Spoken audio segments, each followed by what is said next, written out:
Thank you for auditing the always positive new music review show hosted by a French professor who's going to be reviewing for the third time an album by R.A.P. Ferriera, The First Fist to Make Contact When We Dap. And just yesterday I released my video, maybe it's 2 days ago, on Ice Spice. And I just want to remind you of a general philosophy of this channel, which is that the reason that rap music and hip-hop culture can stay alive is because we can have Ice Spice and we can have R.A.P. Ferriera. Okay? The strength of the alternative streams partly comes from the strength of the mainstream. So anyways, I just like to say it all the time because I imagine a lot of people who are watching this won't listen to Future or won't listen to Ice Spice, but there's a lot of great stuff happening over there, even if, personally, I prefer listening to R.A.P. Ferriera. But I'm not saying you have to love it all, but I do think it would be better if you could appreciate it all. Anyways, enough of my spiel here.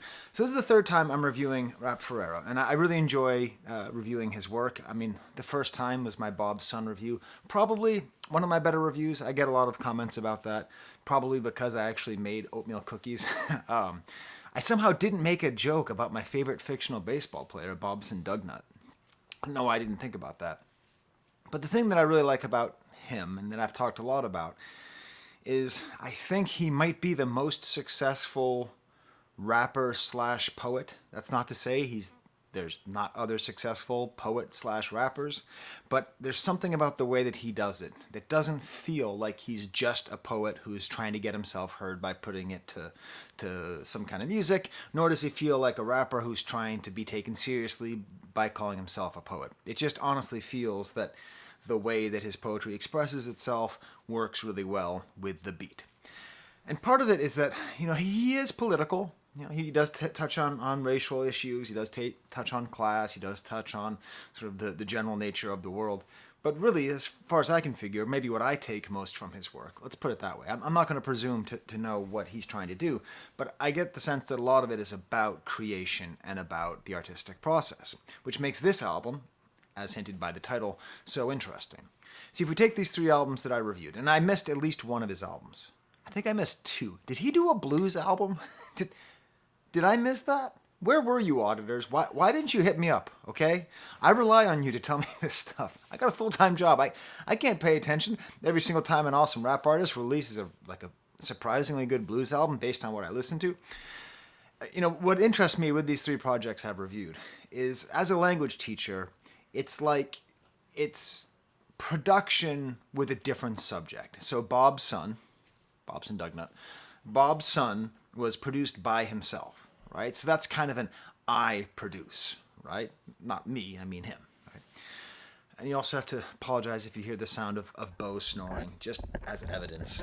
That's where he is right now. You may be happy. You may be a happy person in your life, but you're not as happy as Bo. Sleeping in his fuzzy couch in the sun. So we have Bob's Son, which is the I produce.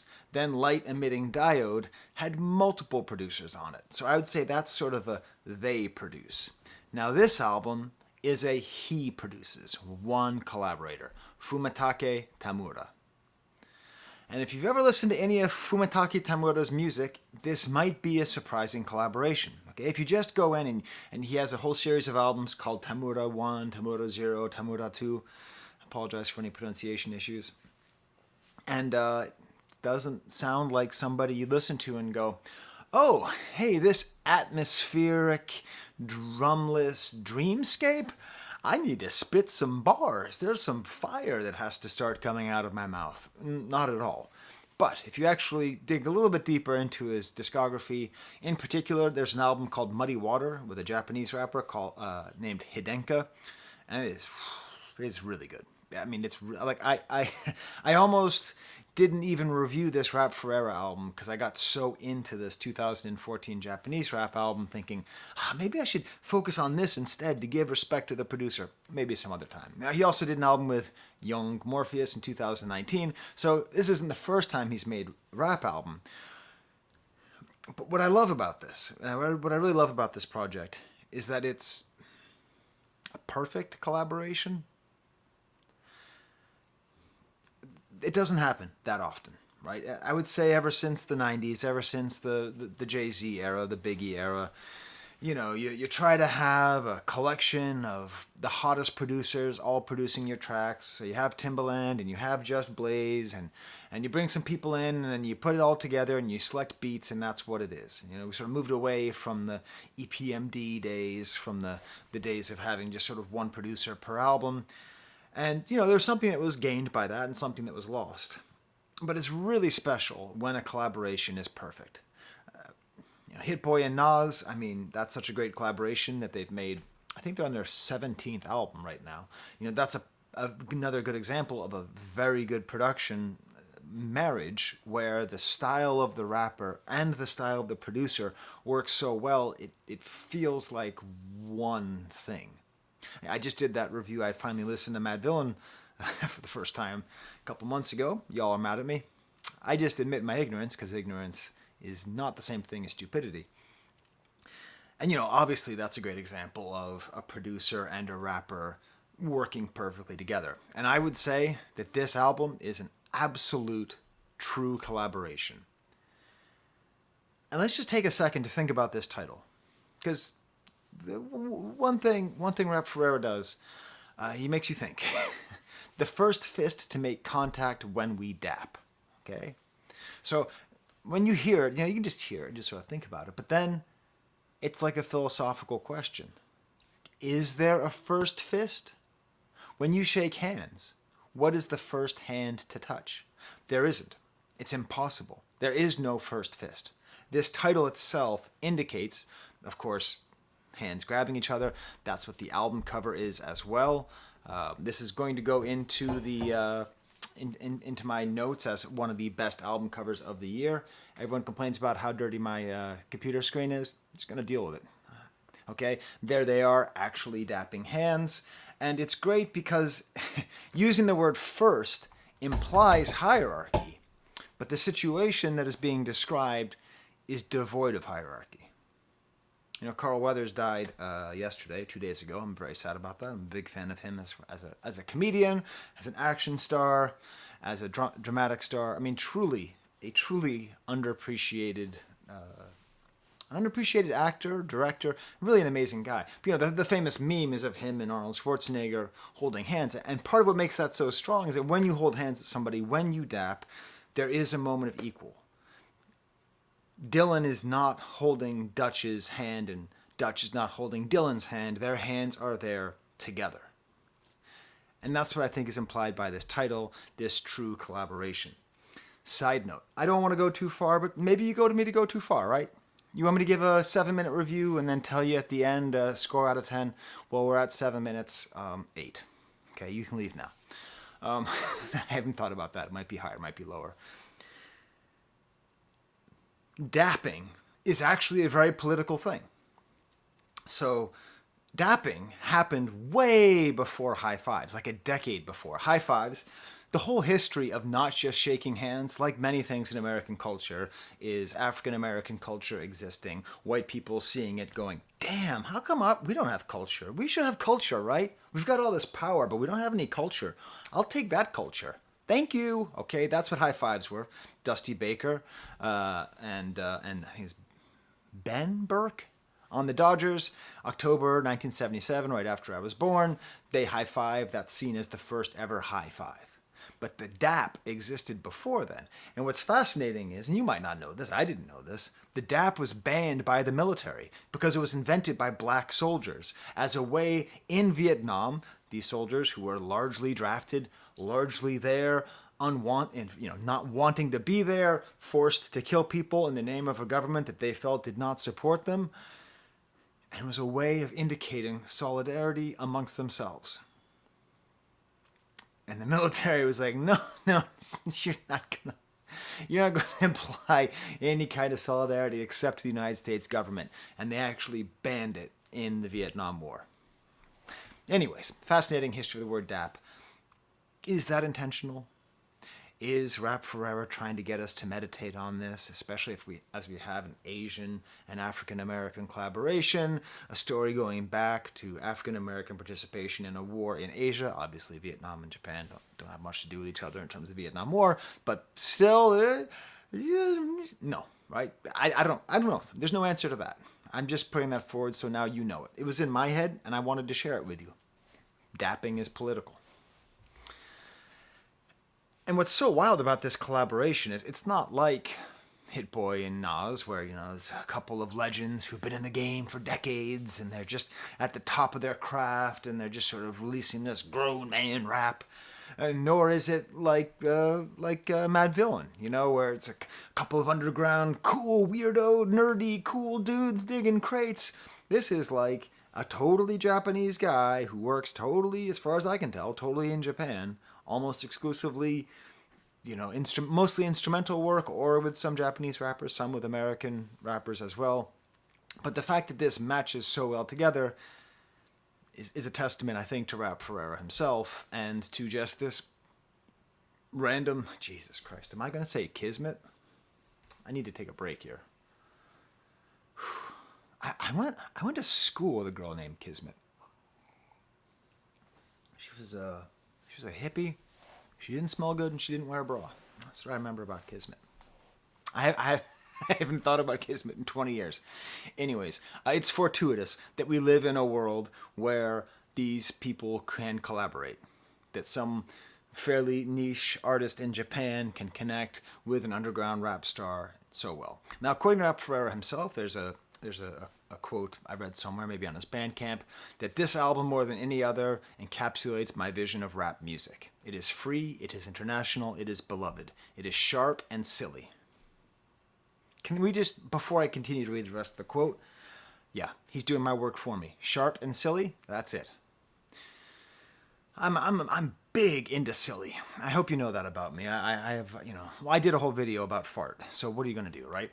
But I'm really into silly. Silly is very important. Silly is way more important than serious, because serious you can do, but silly takes effort. Sharp and silly, like an album like this, sharp and silly, that is some creativity at the highest level. It presents one way and participates another. It flexes and is flexible. There is study and there is mystical, slices and crumbs. It is something my whole family listened to and enjoyed first. Thank you for working with me, Bun. That's what he calls the producer. So all those things put together are it, right? I mean, truly, R.A.P Ferriera did a better job reviewing his own album than I'm going to, but hell, you're in for a penny, you're in for a pound. Slices and crumbs. This is going to be a bunch of slices of thoughts on the album. If you like what I'm doing, please smash the like bucket, please subscribe. Tell me in the comments if you remember my other R.A.P Ferriera videos. Oh yeah, if you want to leave the letters AVAA, that stands for awesome video as always. I always heart those comments. I go back and read them. And I'm sponsored as always. I've been sponsored for a little while now by Don't Gamble on Sports. By not gambling on sports, I'm able to have more money. Because sports gambling, the mainstreaming of sports gambling on your telephone, is class warfare by the corporations and the government to take money away from you. So don't do it. Not even once. There's no such thing as a winning bet. Use promo code, go fuck yourself, ESPN. I get heated. So here's my stamp. I don't know what R.A.P Ferriera's stance is on sports betting. I'm gonna assume it's something similar, but I don't know. Maybe he parlays. So I'm going to do a stamp. I'm going to give you an example song. If you don't know this album, seriously, you have to listen to it. This song, click above the banana, above Noah's Ark, next to Diana Ross. The track, Hearing Color, parenthesis, no. It's not called Hearing. It's spelled H-E-R-E-I-N-G. So it's misspelling hearing. So it almost looks like herring, color green. I don't bring this out all the time. I don't. This is my avant-garde-ometer for rap beats. Okay? But these beats though, they're over here in between Whoa What and Freak Out. We are talking some very, very cool, awesome avant-garde style beats. That didn't work. Super hissy. Like the hiss and the crackle on the vinyl of this overtakes your entire... It's a blanket. It's a warm blanket straight out the dryer. And if you're not from America, dryers are things that Americans use to dry clothes so that we can spend more energy because we have infinite space and infinite energy. and we don't appreciate anything we have. So it's like taking a warm comforter and just putting it over the entire beat. But then there's these low, super low thumping bass sounds and these different kinds of rising piano sounds. As R.A.P. Ferriera says, I like the beat when it sounds like God's laughing.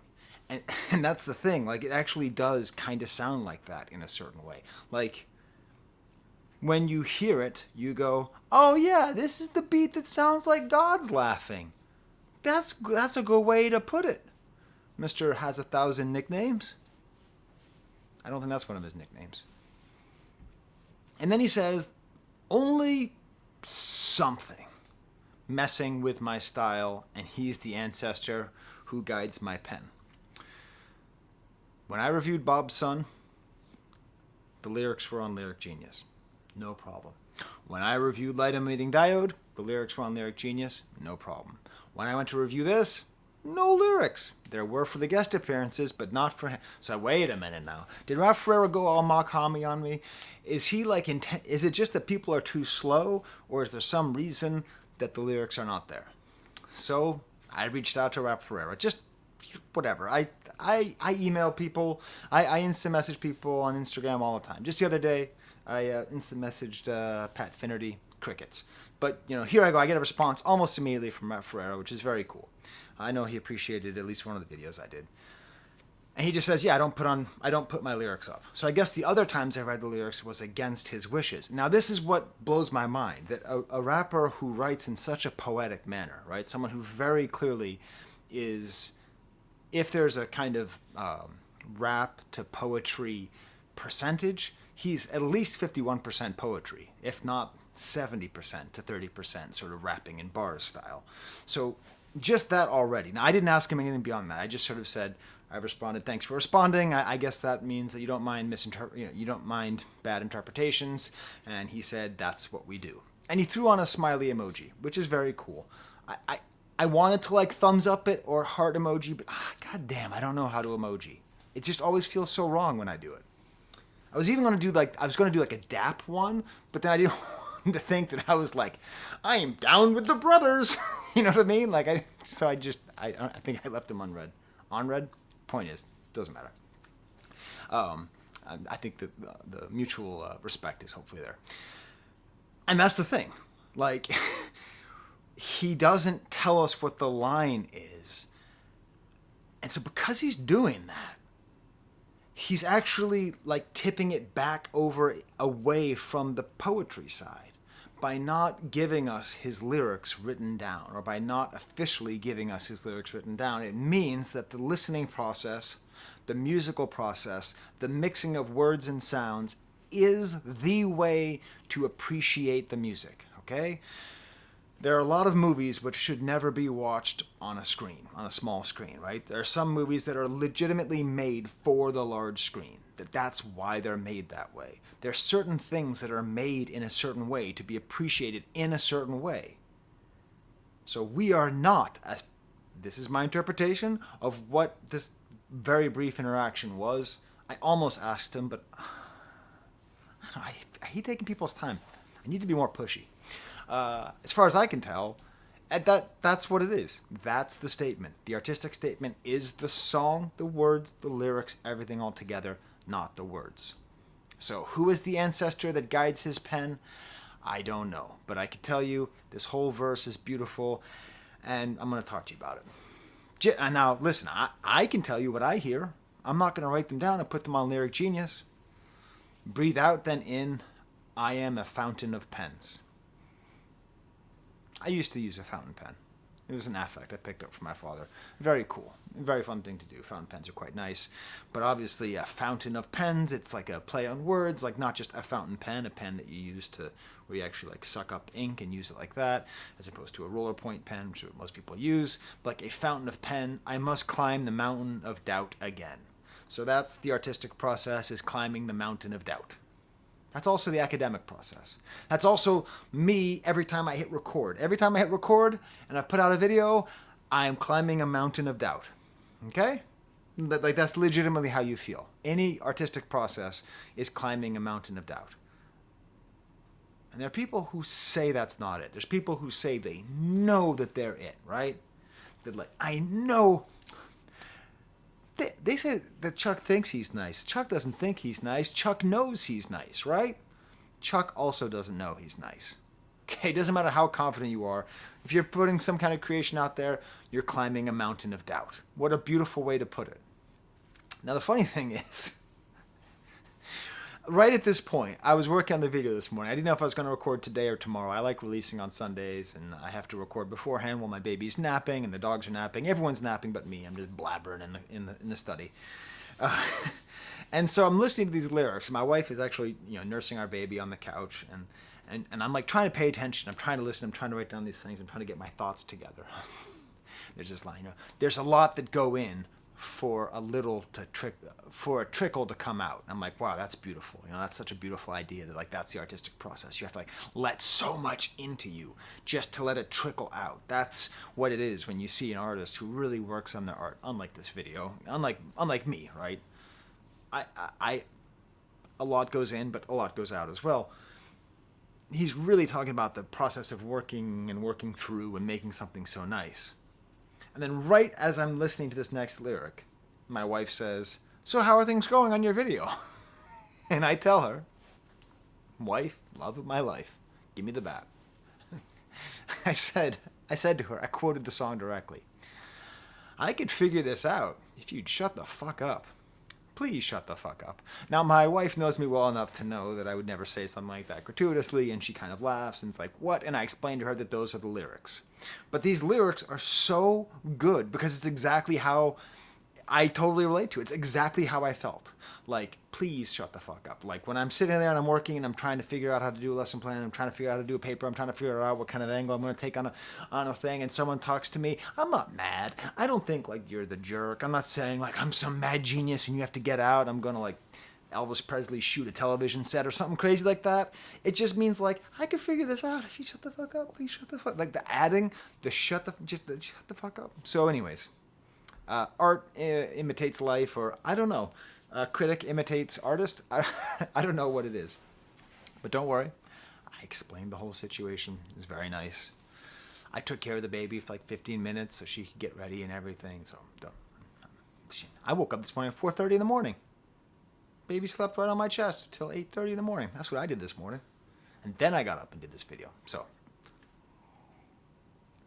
luckily, my words are my armor. Well, that's another thing. That's from the song here. He also mentions, even now, certain smells trigger memories. I don't know if he's mentioning Proust. Obviously, he's a super educated, well-traveled guy, so I would assume that he's intentionally referencing Proust, who wrote a lot about the relationship between taste, memory, and smell, and all that. But because he's American, Americans don't really study Proust, so I don't know. But, I'm not going to cover up Diana. Crazy. I'll put that there. Cover up Noah's Ark.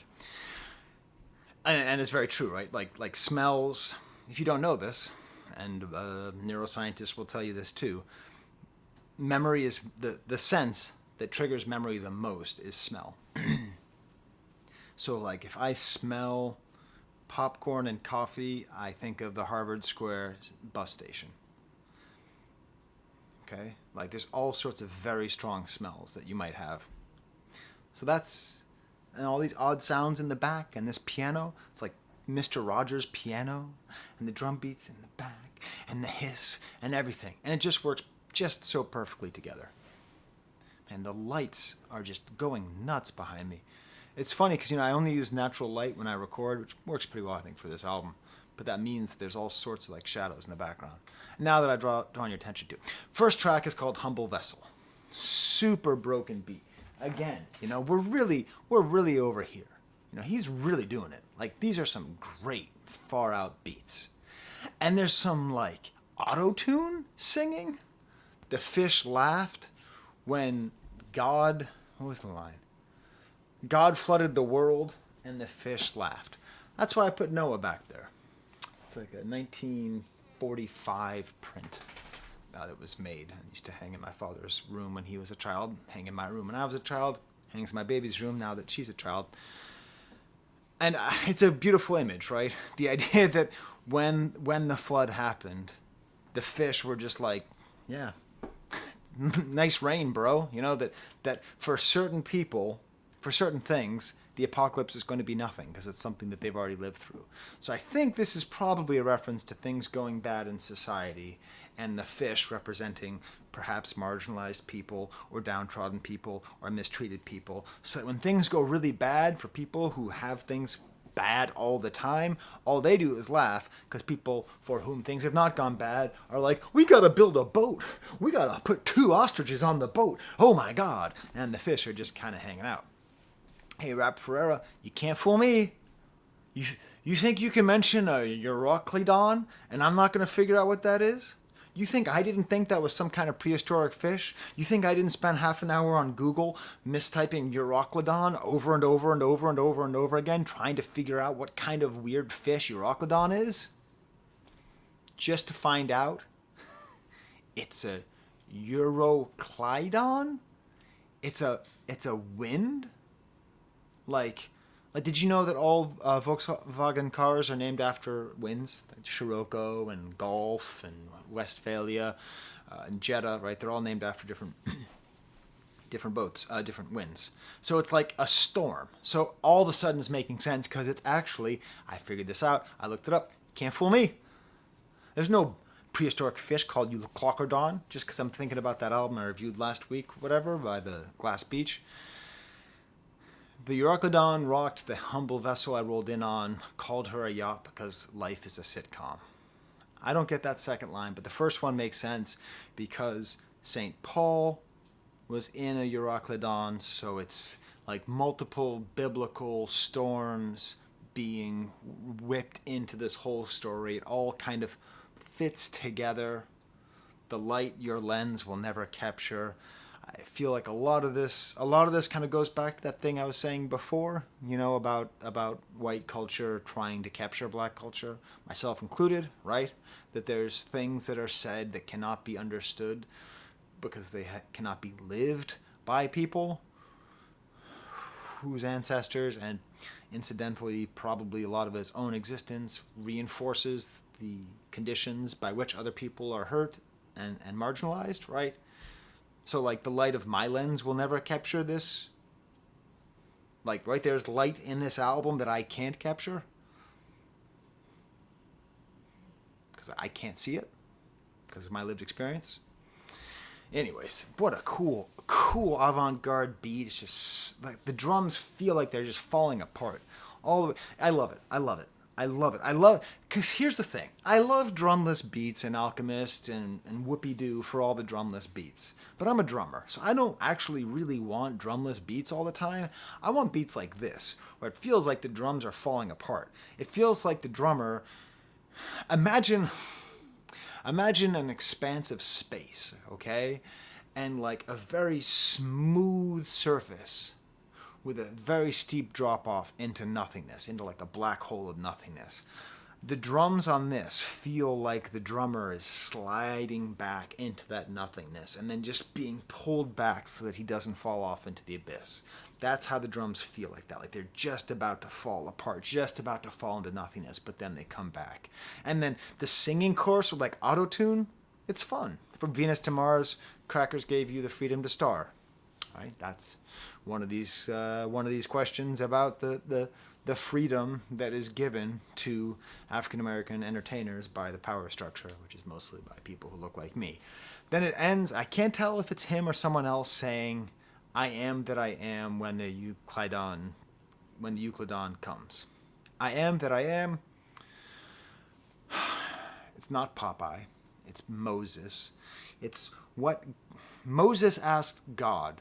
What do you want me to tell the people after the burning bush? Like, what do you want me to tell them? Because you're talking to me and you're God. So what do you want me to say that you are? And the sort of bizarre non-answer. And if you're a theologian, please tell me in the comments. Please correct me. I will pin your comment if you can explain this better than I can. Is that essentially what Yahweh says, what God says, is I am that I am. Which is... I mean, I'm not saying that's gangster. That's pretty gangster. I am that I am. Okay, next track is called 47 Rockets Taped to My Chair for Dr. Rafat Al-Arir.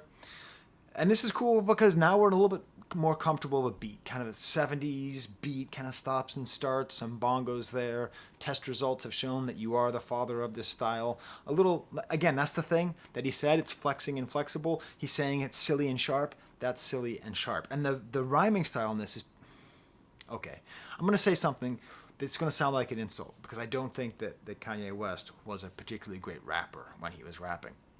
But this feels to me at times like early Kanye West, not Ye, early Kanye West style rapping. Like there's an energy to it that has that similar feel to it. Like keep in the stride. You know, it's just wild how different of a flow this is.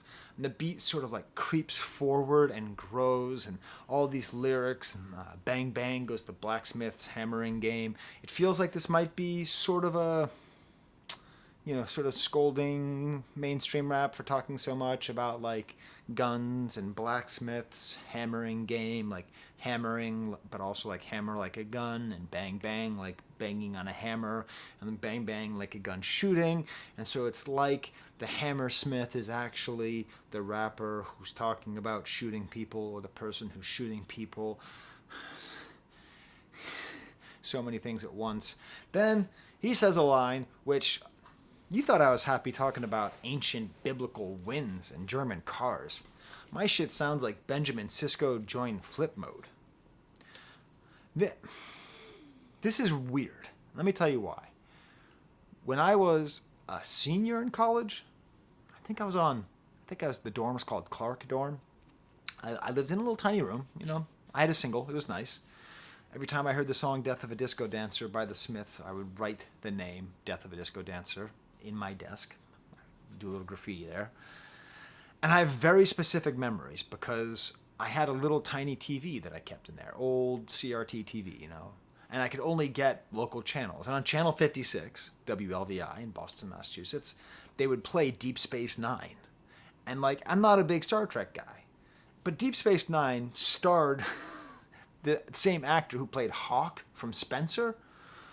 And like Spencer was a show that I really liked, so I was like, cool, I'll watch this show. And so like, I don't know much about Star Trek, but I really like Deep Space Nine, which is not a traditional Star Trek thing to do. At the same time,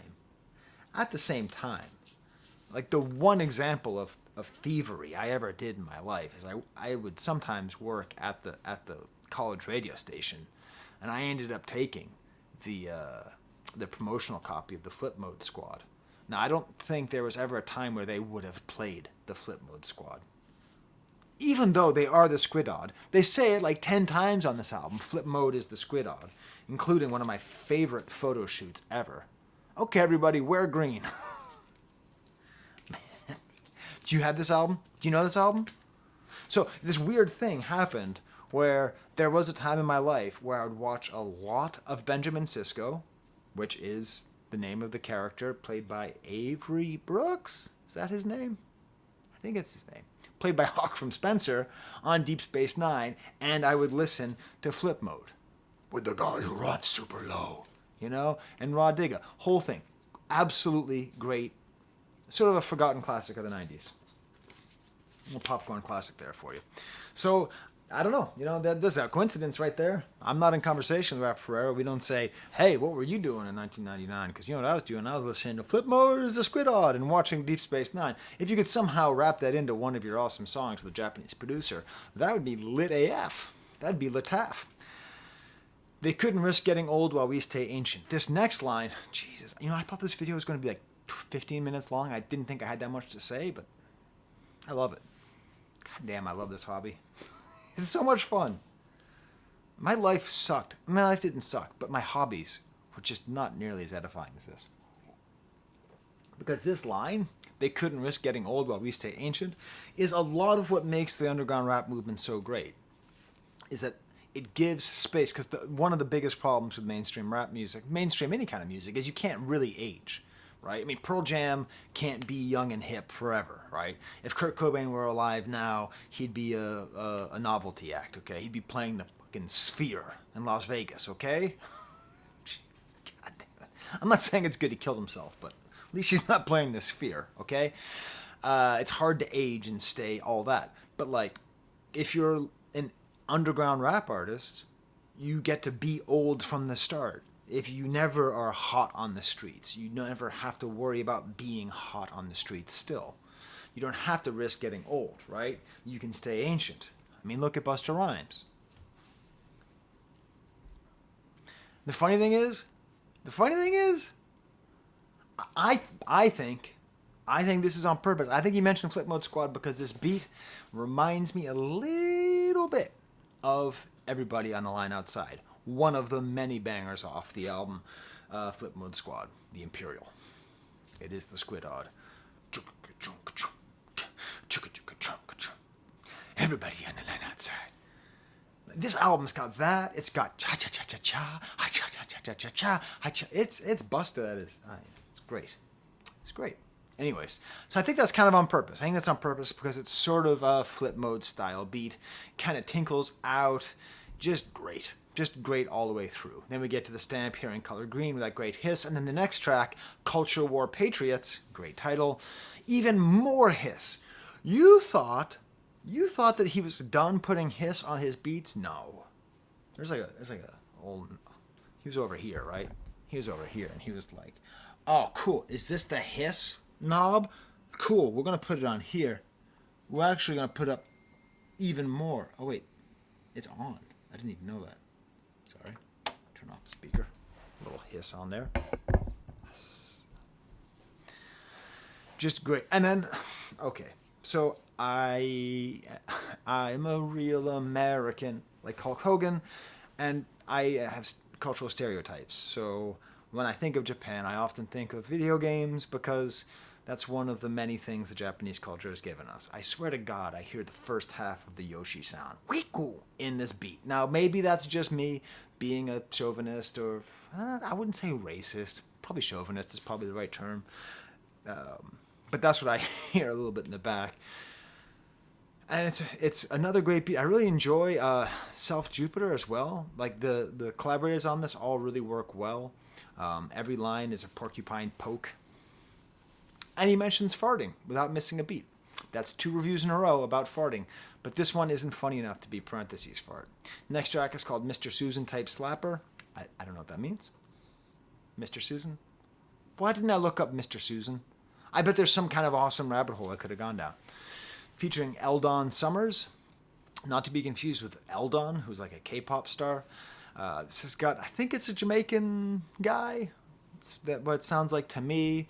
Almost has kind of a dub reggae style, very bubbly sounds. And what I like about this is that R.A.P Ferriera goes on a very multisyllabic run here.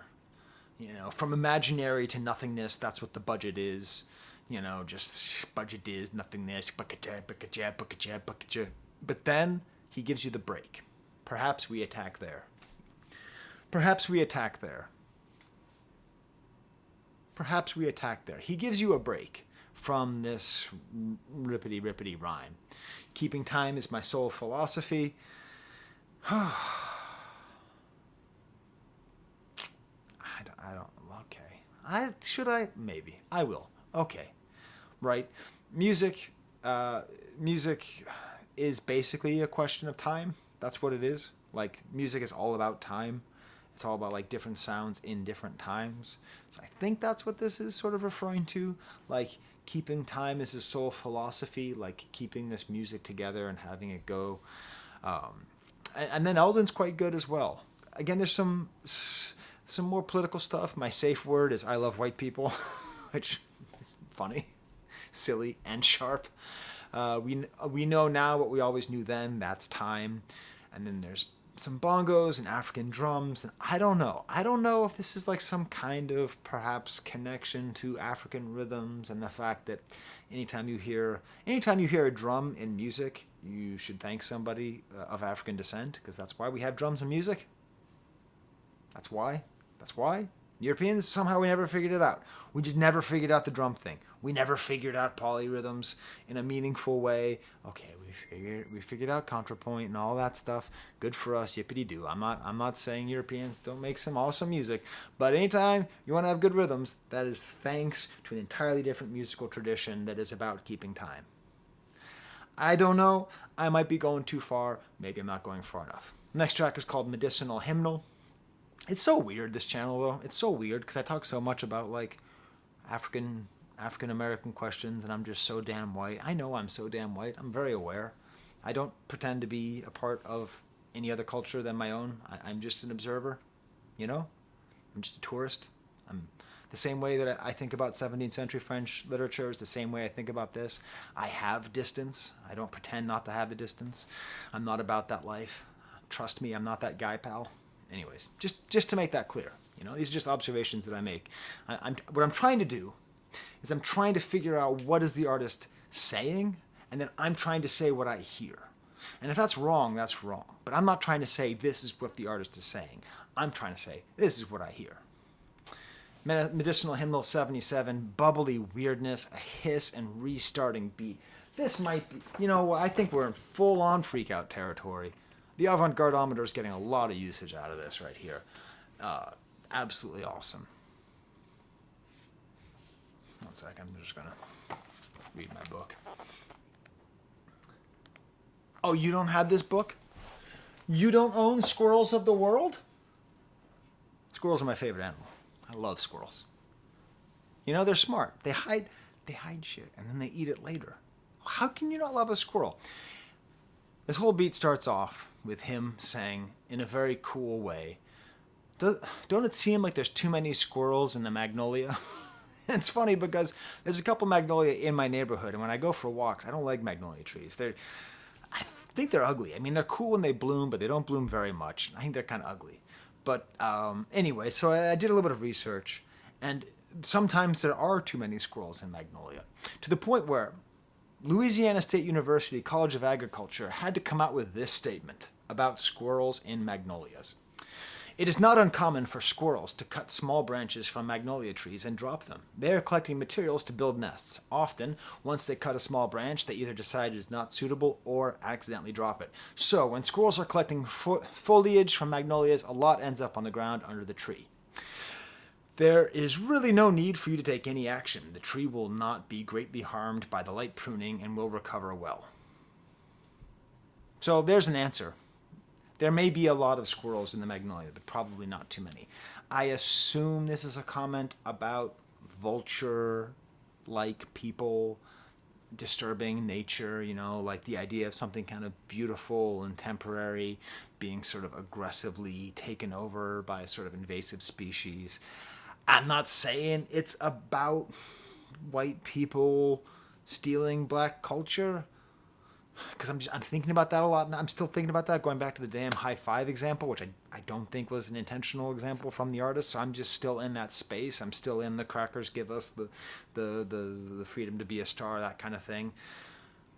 So I'm sort of in a weird space where that's how it feels to me. That I am the squirrel. This album is the magnolia. Maybe. Last night I drove a submarine, not knowing how, not owning a submarine, living in a landlocked state, below we living in a submarine. See, I'm stuck. I cannot help but read this in this way, of having this be not necessarily exclusively about any one race, but any marginalized people. This is often how I imagine any marginalized person can feel. You're driving a submarine in a landlocked state, and you don't even own the submarine, you just have it. Then he says the word bubbling in such a way that he must be referencing Gil Scott-Heron. You know, Who Will Survive in America? Hey, do you want me to pretend like I knew that particular Gil Scott-Heron song before it was on my Dark Twisted Fantasy? Here I go. Oh yeah, no, I knew that song before. Yeah, I'm a liar. I mean, I knew, you know, Whitey's on the Moon, but I wasn't like some great expert in Last Poets. But anyways, the bubbling, I think that's what that's a reference to. Jess grew in Osaka. kind of a more standard beat. Still nuts though. The bass kind of arrives, gets to be sort of stuttered. He's singing about, N-word magic. Hope don't fit in my pockets. I've got crumbs of faith. It feels, the idea of this kind of magic, again, feels like how to manage to succeed despite the fact that you are driving a submarine in a landlocked state. Submarines. Hey, the ocean. What? Get out of here, squirrels of the world. Are we back here? Because whoa, hey, wait a minute. Whole new theory. Scrap it all. Charlie Day, I'm right here. Submarines would also laugh in the flood. So, hey, right, we're headed to Waterworld, right? Right? We're destroying the Earth, okay? All of us, all together. Hey, Ebony and Ivory, Japanese, Chinese, we're all destroying the environment together, okay? We're doing a bang-up job. And in theory, this Euclidon that's coming, this great cataclysm that's coming, is going to eventually melt the ice caps, and we're going to be living in Waterworld. Kevin Costner and Janine Triplehorn, and Dennis Hopper, R.A.P. Although he's probably a pretty bad guy, but he was like my favorite actor growing up. I had a thing for Dennis Hopper. Loved him. Anyways, so we're going to live in Waterworld, and the fish are going to laugh. And who else would laugh but the people who have already been living in a state where they're already in a submarine, and they're in a submarine, so they're fine. They're used to being underwater. It all connects. Next track is called Begonias. So many flowers and trees, beautiful things in this thing. The brush is on the brush like it's a snare with being played by a brush. This cool like sound in the back, low humming. I'm sure we can all agree God is a black woman. I actually don't agree. So my theory is, okay, this is my theory. Did you ask for Skye's theological theories? No, here they are. I think if I could imagine what God was, then God doesn't exist. Same thing with heaven. If I can imagine what heaven is, there's no way it could possibly exist. Anything I can imagine forever would be hell. I don't care what it is. So anyways, I agree that if God is a human, it's a black woman. I play the greens, I eat the blues, I read the funny pages, avoid the news, it's nothing new, pickled morals. So sort of an anti-political stance, me and two Apollonias picking begonias in Fredonia. Is he referring to Fredonia? Okay. Is he referring to Fredonia as in the mythical country in the movie Duck Soup by the Marx Brothers? Hail, hail, Fredonia! Or is he referring to the town off Route 90 in New York State? I don't know. This rhyme don't have a single metaphor. Wrote this in a temple that was also a record store. Oh, shit. How would I describe that? It's sort of silly, but it's also sharp. God damn it, R.A.P. R.A.P. already did it for me. Is it Rory, right? That's his first name? Already did it for me. Mr. Scallops. Because that's right there, right? The temple that's also a record store. I'm not going to describe that. Never made sense. I never made sense, but I always paid the bills. Back in my day, we called that skills. Skills to pay the bills. That was a Beastie Boys album, maybe, I want to say. And this is one of my favorite lines on the album. Truth be booty naked on street corners, but I'm not a street reporter, I'm a poet. So, saying that the truth is out there, it's not in the news, that the truth is just naked and it's clear to us. And to not see the truth is incomprehensible because it's right there. It is booty naked on street corners. That's a super booty naked truth.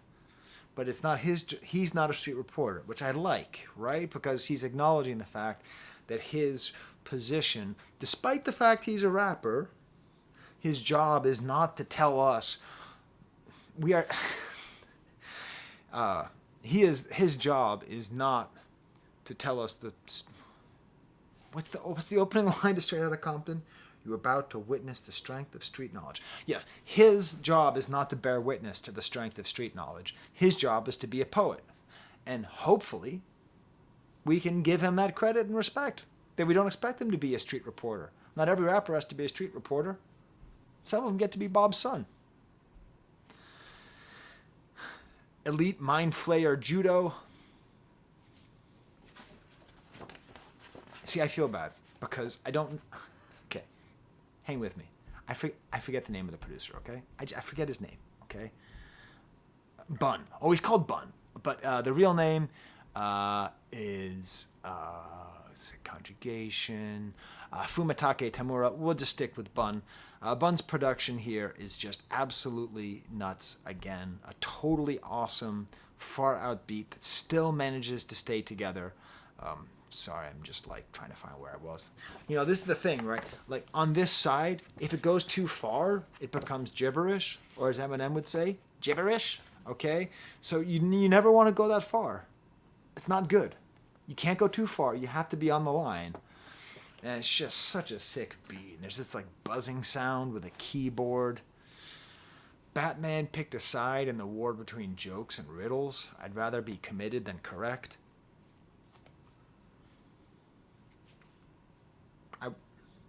I want to know. I want to know what that means. I want to know what that means.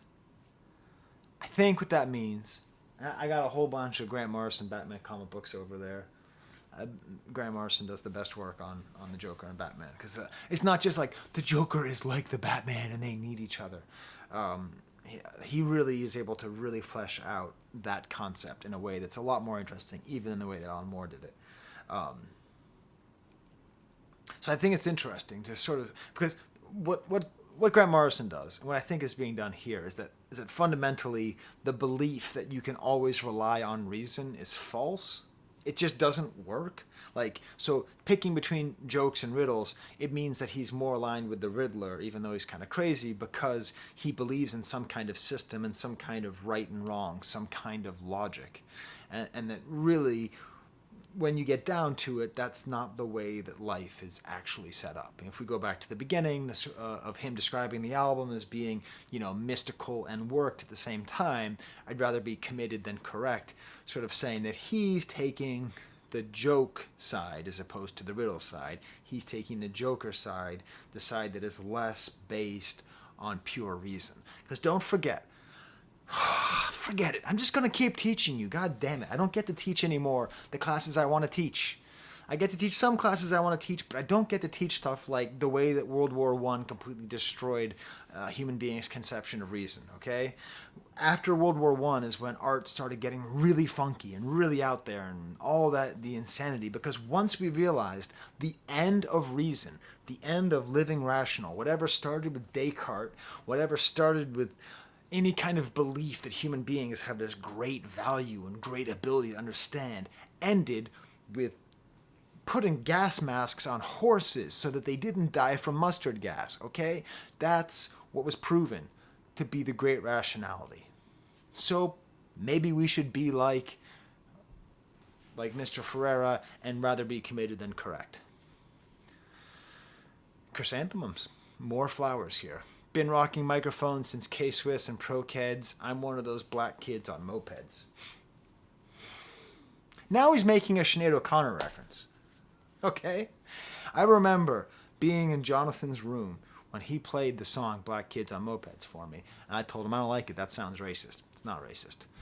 It's a song by Sinead O'Connor talking about just how bullshit England was.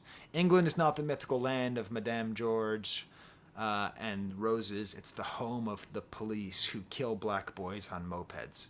So it's actually a pretty powerful song about the racism and classism of English culture and about all the fakeness of it. But he's putting himself there as one of the black boys on mopeds.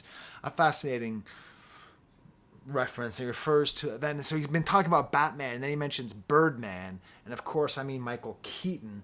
And you're thinking he actually means Charlie Parker, because I think he's also talking about jazz, but then he's making a joke about Birdman, which was a movie that was sort of a meta-contextual movie about an actor like Michael Keaton's complex relationship with being typecast and thought of as a superhero character like Michael Keaton was in 1989's Batman movie, which I went and saw at the Sherry 4 days after it opened.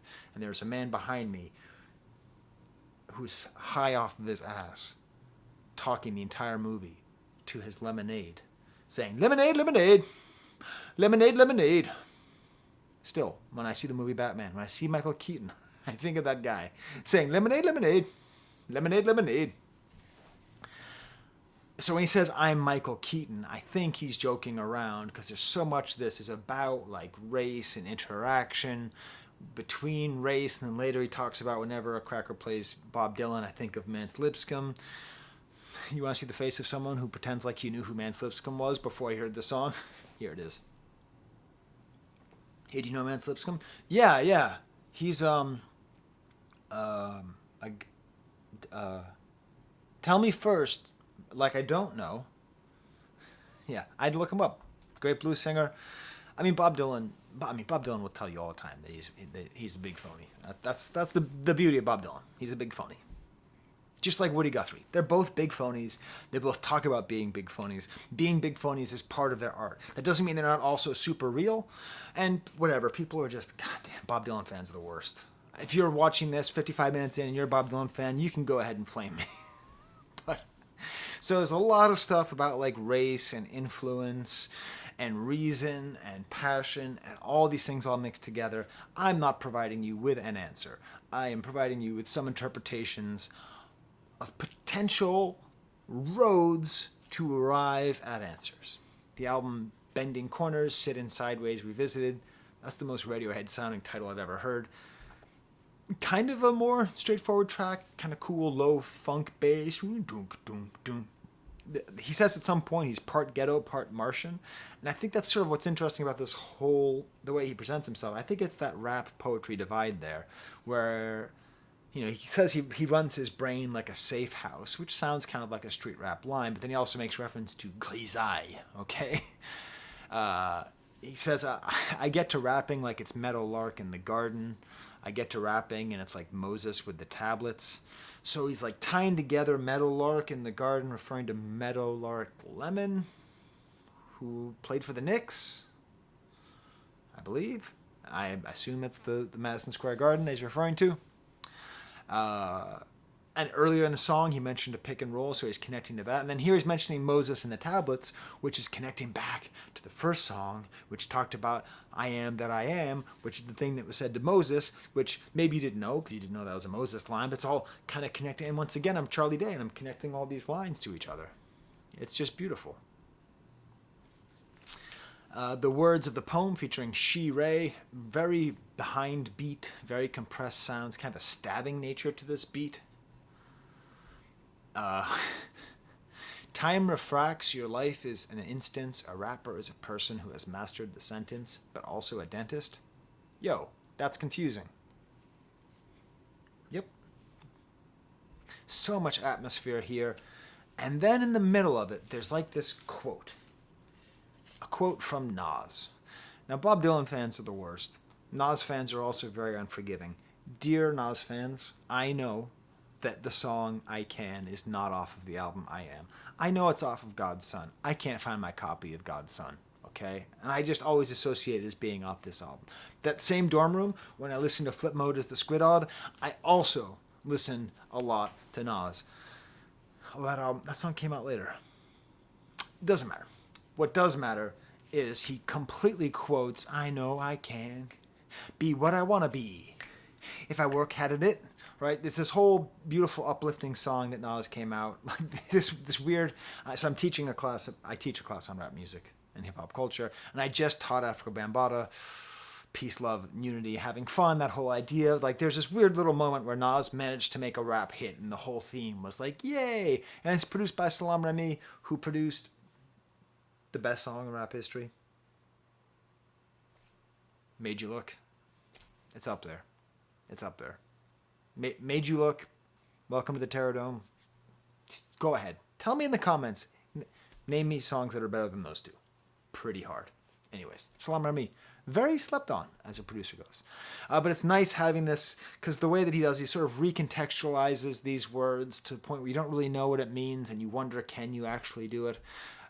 She Ray's quite nice. This different kind of flow, and they will never figure us out, never figure us out. Again, maybe this is once again sort of about white observers. Ooh, my baby's awake. That explains all the texts I've been getting from my wife.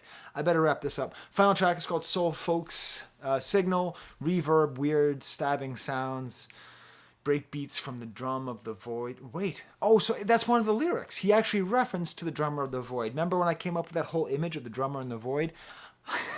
That was plagiarism. I'm plagiarizing the idea that was given to me later in the album. I forgot about that. Just like some echoing keyboard here. My biggest supporters are often staunchest haters. Are you having fun yet? Before some like just absolutely sick drums come out of nowhere. We're just doing all sorts of stuff over here. So that's my review. It's a perfect collaboration. It's very poetically interesting. Oh, at some point, I forget where, he actually mentions Diana Ross. I think he even is mentioning this album cover. This is, in my opinion, like, just the, yeah. Anyways, I'm a big fan of that album cover. Let's put it that way. Great album cover. Great album, for that matter. So I forget which song it is where he mentions Diana Ross, but I had to explain why I had that up there. These are my Patreons. They support me so that I can buy music and diapers, which I buy a lot of and I change a lot of. Changing diapers isn't that bad, you know. It's only bad when they start like trying to grab the poop and stuff. That's not great. But so those, I have some new. I have a new one down there. Got Igor. That's a new. I had to write in Cyrillic. That was a little tricky, but fortunately I know how to read Cyrillic more or less. So yeah. Oh, and also I ask my patrons if they would like a shout out. That's a thing I do. Doesn't matter what level you are at. I will give you that that chance. So let's see if anyone said they wanted one. Yes, Preston Wagner. Preston Wagner says, if it's not too late, your Bob's Son review is how I got into the channel. So, thank you, Preston. Thank you, R.A.P Ferriera. Thank you, Bun, for this great album. And thank you for watching. Like, thank you for allowing me to have this hobby. It rules. Okay, well, the dogs are still quite asleep. Bo's moved a little bit. Did I just hit you with the sun? There's the camera.